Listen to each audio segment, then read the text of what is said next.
सबको जय मसीह की।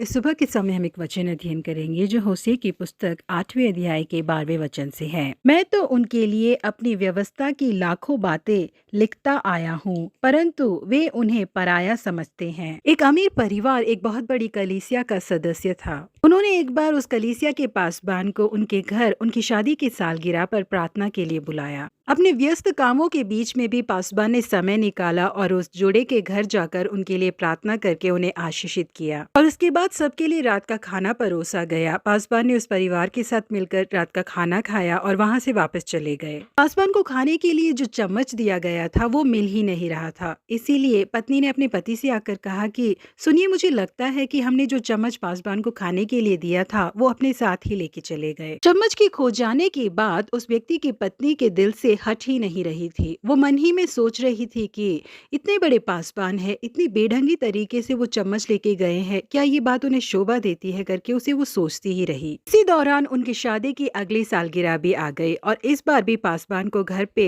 दावत के लिए न्योता दिया गया। भले ही उसने अपने मन में विचार किया था कि वो चम्मच के बारे में पासबान से कुछ नहीं पूछेगी, फिर भी वो अपनी भावनाओं को काबू में नहीं कर पाई और मैं उनसे कैसे पूछूं चम्मच के बारे में सोच सोचकर आखिरकार पासबान के पास जाकर उसने पूछ लिया कि पिछली बार जब आप हमारी शादी की सालगिरह पर आए थे, क्या आप यहाँ से चम्मच लेके गए थे? इसके लिए पासबान ने उन्हें जवाब दिया कि आपके चम्मच को मैं आपके पवित्र शास्त्र के अंदर ही रख के गया था। जी हाँ प्रिय परमेश्वर के लोगों, आज के दिन कई मसीह लोगों की हालत ऐसी ही है। आज के दिन भी कई मसीह परिवार ऐसे हैं जिन्होंने सालों से पवित्र शास्त्र को खोलकर देखा तक नहीं है। हम होशे की पुस्तक 4 अध्याय के 6 वचन में पढ़ते हैं कि इसीलिए कि तूने अपने परमेश्वर की व्यवस्था को तज दिया है, मैं भी तेरे बाल बच्चों को छोड़ दूंगा। परमेश्वर ने अपने वचन को अपने बड़े नाम से अधिक महत्व दिया है। पवित्र शास्त्र ही हमारा मार्गदर्शी है। वचन हमारे पाँव के लिए दीपक और हमारे मार्ग के लिए उजियाला है। अगर हम पवित्र शास्त्र नहीं पढ़ते हैं तो इसका मतलब है कि हम अंधकार में चलते हैं। प्रतिदिन हमें जिन कार्यों को करना है उसे हम पूरा कर लेते हैं, लेकिन पवित्र शास्त्र को पढ़ना और प्रार्थना करना हम भूल जाते हैं। इसके द्वारा न केवल हम अपने आशीषों को खो बैठते हैं, बल्कि हमारी आने वाली पीढ़ियों के लिए एक श्राप कमा के रखते हैं। क्योंकि परमेश्वर हमसे कहते हैं कि यदि हम उनके वचन को भूल जाएंगे तो वो हमारे बच्चों को भूल जाएंगे। अपने बच्चों के सुख के लिए, उनकी पढ़ाई के लिए, उनके भविष्य के लिए हम कई प्रयासों को करते हैं। इतना कुछ करने के बावजूद यदि हम पवित्र शास्त्र को नहीं पढ़ते हैं तो परमेश्वर हमारे बच्चों को भूल जाएंगे और हमने उनके लिए जो प्रयास लिए हैं और जिस पूंजी को जमा करके रखी है वो सब कुछ बेकार हो जाएगी। इज़रा नाम के पवित्र शास्त्र के लेखक ने